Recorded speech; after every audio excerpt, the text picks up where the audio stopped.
नमस्कार, मैं हूं आपके साथ रोहित। इस वक्त दिल्ली में हंगामा मचा हुआ है क्योंकि सीबीआई की रेड के बाद आम आदमी पार्टी पूरी तरीके से बीजेपी पर हमलावर है और केंद्र सरकार पर लगातार निशाना साध रही है।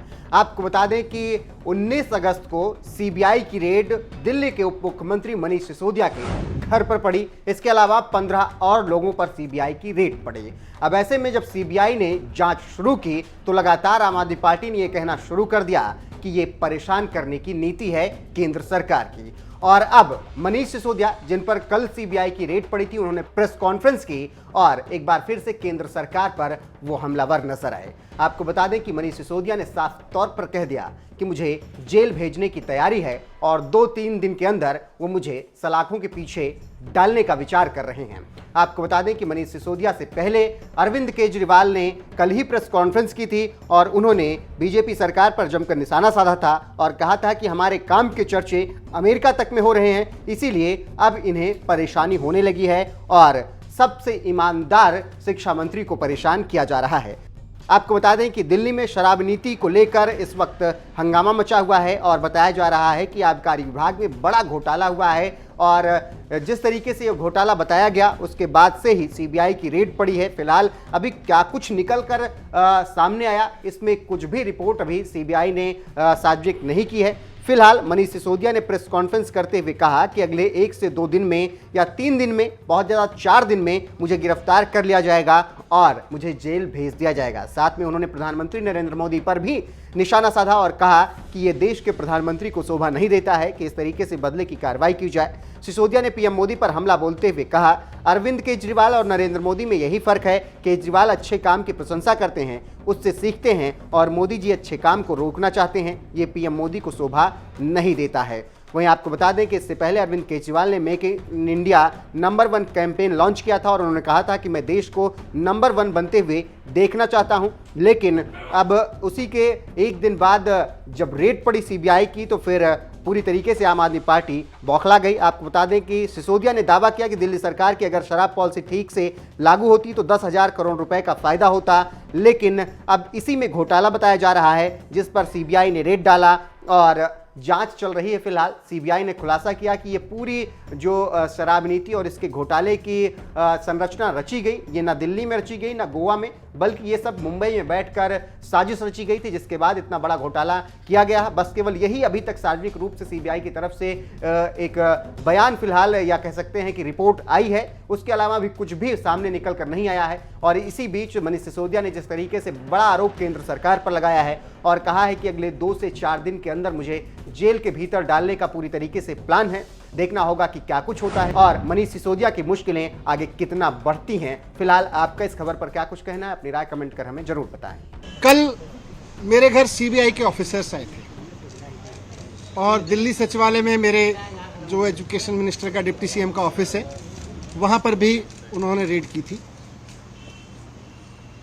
सारे ऑफिसर्स दोनों जगह बहुत अच्छे लोग थे, बहुत अच्छे से सबने बहुत व्यवहार किया। उनको ऊपर से ऑर्डर्स हैं, उसकी तामील उनको करनी है। जो भी उनसे सही गलत कराया जा रहा है वो ऊपर के ऑर्डर से कराया जा रहा है। लेकिन मैं व्यक्तिगत रूप से खुद और अपने परिवार की तरफ से उन तमाम सीबीआई ऑफिसर्स का बहुत धन्यवाद करना चाहता हूं जिन्होंने कल बहुत अच्छे से मेरे परिवार के साथ व्यवहार करते हुए मेरे घर को सर्च किया और मुझे व्यक्तिगत रूप से उनसे मिलके अच्छा लगा। सीबीआई कोई अपने घर पे नहीं चाहता है, लेकिन अच्छे लोग थे, अच्छा लगा। जिस एक्साइज पॉलिसी के बारे में ये सारा विवाद खड़ा किया जा रहा है, मैं उसके बारे में कहना चाहता हूं कि वो इस देश की सबसे बेस्ट एक्साइज पॉलिसी है और उस पॉलिसी को हम पूरी ट्रांसपेरेंसी और पूरी ईमानदारी से लागू कर रहे थे और बहुत ईमानदारी से वो पॉलिसी तैयार की गई। अगर दिल्ली के एलजी साहब ने 48 घंटे पहले उस पॉलिसी को फेल करने की साजिश के तहत अपना फैसला नहीं बदला होता तो आज दिल्ली सरकार को इस बेस्ट एक्साइज पॉलिसी से कम 10,000 करोड़ रुपए हर साल मिल रहे होते। ये लोग कह रहे हैं कि इस पॉलिसी में बहुत बड़ा घोटाला हो गया। कल मैं मनोज तिवारी जी का एक प्रेस कॉन्फ्रेंस देखा मैंने, मनोज तिवारी जी कह रहे थे कि 8,000 करोड़ का घोटाला हो गया है एक्साइज पॉलिसी में। मनीष सिसोदिया ने 8,000 करोड़ का घोटाला किया। फिर थोड़ी देर बाद बीजेपी के और एक नेता आए प्रेस कॉन्फ्रेंस करने या शायद किसी मीडिया में बात करने, वो बोले 1100 करोड़ का घोटाला मनीष सिसोदिया ने किया है। फिर मैं सोच रहा था कि एलजी साहब ने जो प्रेस रिलीज जारी किया था उसमें उन्होंने लिखा था 144 करोड़ का घोटाला कर दिया मनीष सिसोदिया ने। कल फिर जब सीबीआई के ऑफिसर्स आए तो वो एफआईआर लेके आए थे, उसमें ना 8,000 करोड़ का जिक्र था, ना 1100 करोड़ का जिक्र था। उसमें लिखा था सोर्सेज कह रहे हैं कि 1 करोड़ का घोटाला हुआ है। सोर्सेज कह रहे हैं कि 1 करोड़ का घोटाला हुआ है, ये सीबीआई की एफआईआर कह रही है। इसमें ना 144 करोड़ का जिक्र है, ना 11,000 करोड़ का जिक्र है, 1100 करोड़ का, ना 8,000 करोड़ का मनोज तिवारी जी वाला जिक्र है। मैं कह रहा हूं कि ये सब बकवास है, ये सब बकवास कर रहे हैं। इस पूरी पॉलिसी में कोई घोटाला नहीं हुआ, बहुत शानदार पॉलिसी है। और जो ये लोग कह रहे हैं, इनको ना तो कुछ पता है, ना इन्होंने कुछ पढ़ा है, बस इनको तो कहीं से कोई स्क्रिप्ट जो दी जाती है ये उसको रटते हैं। मैं आज आपको बताता हूं कि इस पूरे शोर शराबे के पीछे असली कहानी क्या है, इसका सच क्या है।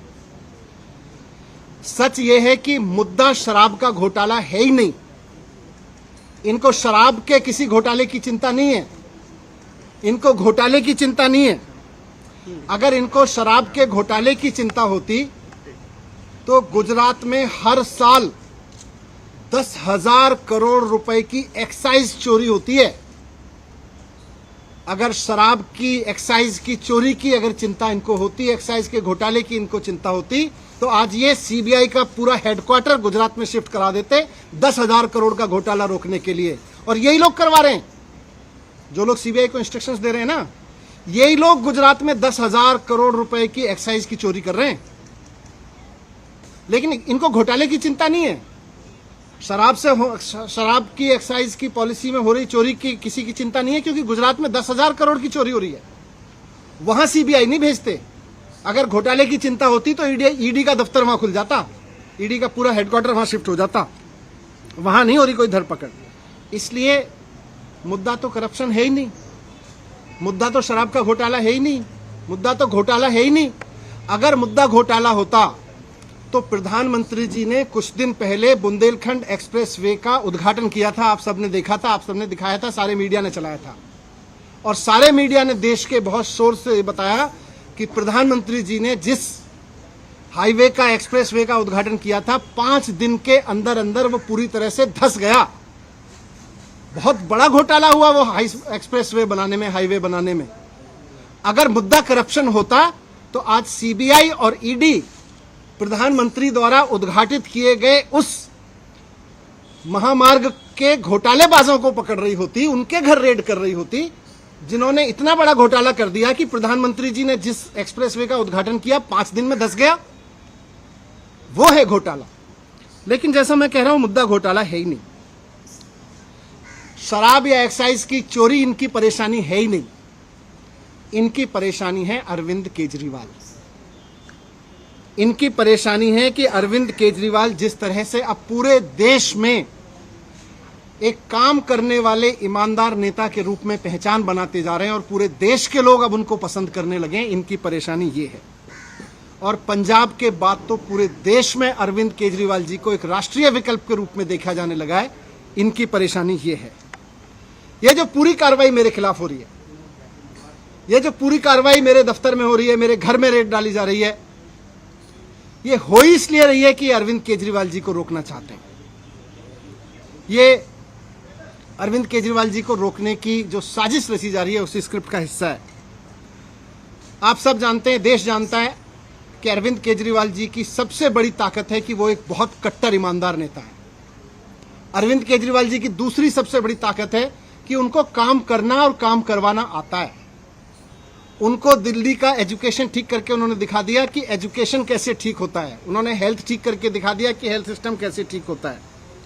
आज दुनिया भर में मैंने दिखाया आपको, आज अरविंद केजरीवाल जी की वजह से दुनिया भर में भारत का नाम रोशन हो रहा है। इसलिए आज ये इत्तेफाक नहीं है कि हेल्थ और एजुकेशन पर दुनिया भर में भारत का नाम रोशन करने वाले अरविंद केजरीवाल जी के हेल्थ मिनिस्टर के यहाँ छापे डाले जा रहे हैं, उनको जेल में डाला जा रहा है। उनके एजुकेशन मिनिस्टर के यहाँ छापे डाले जा रहे हैं, उनको मुझे जेल में डालने की तैयारी की जा रही है। मेरी गलती ये थोड़ी ना है, वो भी जानते हैं कि कोई भ्रष्टाचार नहीं हुआ। इनको पता है कि कोई भ्रष्टाचार नहीं हुआ, इसीलिए उलझुल बके जाते हैं। इनको मैंने भ्रष्टाचार नहीं किया, मैंने सिर्फ इतना किया है कि अरविंद केजरीवाल जी का एजुकेशन मिनिस्टर हूं मैं, इसलिए ये कर रहे हैं, इसलिए ये साजिश रची जा रही है। इन्होंने पहले अरविंद केजरीवाल जी के हेल्थ मिनिस्टर को गिरफ्तार किया, फिर कल मेरे यहाँ रेड डाल दी, अब 2-4 दिन में मुझको भी गिरफ्तार कर लेंगे। तो हेल्थ और एजुकेशन मॉडल जो है अरविंद केजरीवाल जी का, इनका मकसद है कि उसको रोका जाए।